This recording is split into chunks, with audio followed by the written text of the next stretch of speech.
വാർത്തയിലേക്ക് FCRA ഭേദഗതിക്കെതിരെ രംഗത്ത് വന്ന ചങ്ങനാശ്ശേരി ആർച്ച് ബിഷപ്പ് മാർ തോമസ് തറയിലിനെ തള്ളി കാസ. തോമസ് തറയിലിന്റെ വിമർശനം UDFന് വേണ്ടിയാണ്, വിവാദം ജോസ് കെ മാണിയെ സഹായിക്കാനാണെന്നും കാസ പ്രസിഡന്റ് കെവിൻ പീറ്റർ കുറ്റപ്പെടുത്തി. FCRA ഭേദഗതി ന്യൂനപക്ഷങ്ങൾക്കെതിരല്ല, സഭാ നേതൃത്വങ്ങൾ യാഥാർത്ഥ്യം മനസ്സിലാക്കണമെന്നും കെവിൻ പീറ്റർ ജനൻ ടിവിയോട് പറഞ്ഞു.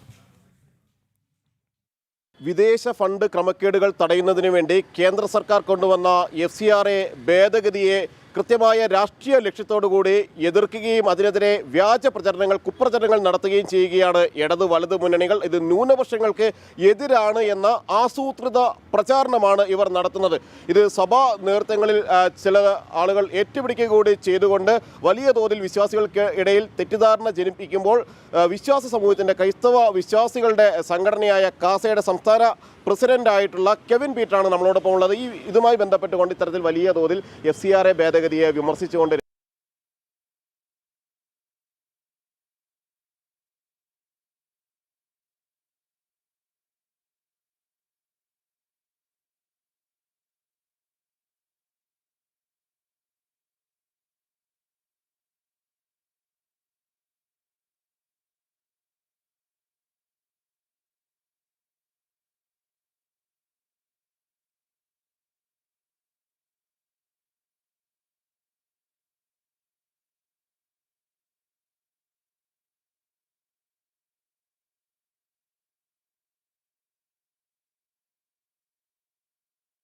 എല്ലാം സുതാര്യമായിരിക്കണമെന്ന് മാത്രമേ കേന്ദ്ര സർക്കാർ ആഗ്രഹിക്കുന്നുള്ളൂ.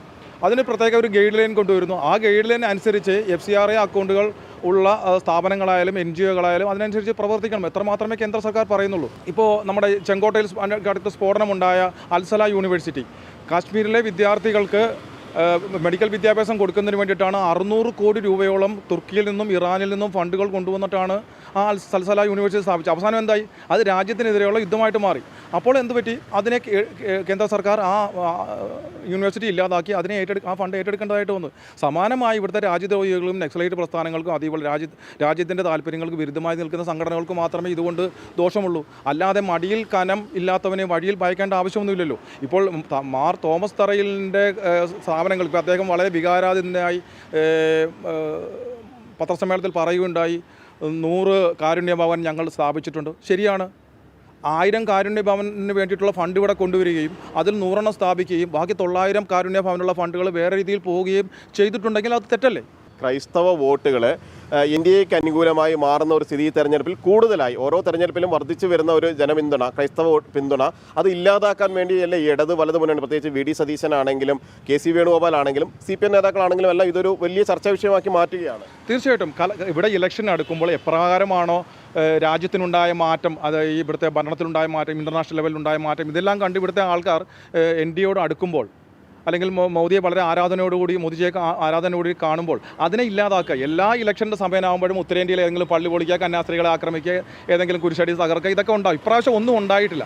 അപ്പോൾ അത് കോൺഗ്രസിൻ്റെ കയ്യിൽ ഒരു പ്രചരണത്തിന് വേണ്ടിയുള്ളൊരു വിഷയം ഇട്ടുകൊടുക്കുക മാത്രമാണ് പക്ക കോൺഗ്രസ്സുകാരനായിട്ടുള്ള അഭിവന്ദ്യ ബിഷപ്പ് തോമസ് തറയിൽ ചെയ്തിരിക്കുന്നത്. അദ്ദേഹം ശരിക്കും ഒരു കോൺഗ്രസിനോട് ആഭിമുഖ്യം പ്രകടിപ്പിക്കുന്ന ഒരു ബിഷപ്പ് തന്നെയാണ്.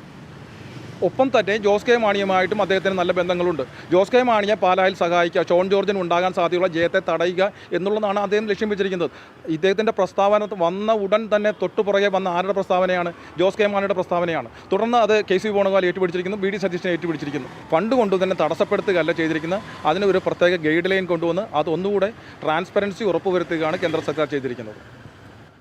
ഇത്തരത്തിൽ കുപ്രചരണങ്ങളെ പൂർണ്ണമായും തന്നെ വിശ്വാസികൾ തള്ളിക്കളയുകയാണ്. മാത്രമല്ല അത് ഓരോ വിശ്വാസി സമൂഹവും കാര്യങ്ങൾ മനസ്സിലാക്കുന്നുണ്ട് എന്നതുകൂടിയാണ് കാസ വ്യക്തമാക്കുകയും ചെയ്യുന്നത്. ക്യാമറമാൻ ഗോപകുമാറിനൊപ്പം ജിജീഷ് കരുണാകരൻ, ജനം, കൊച്ചി.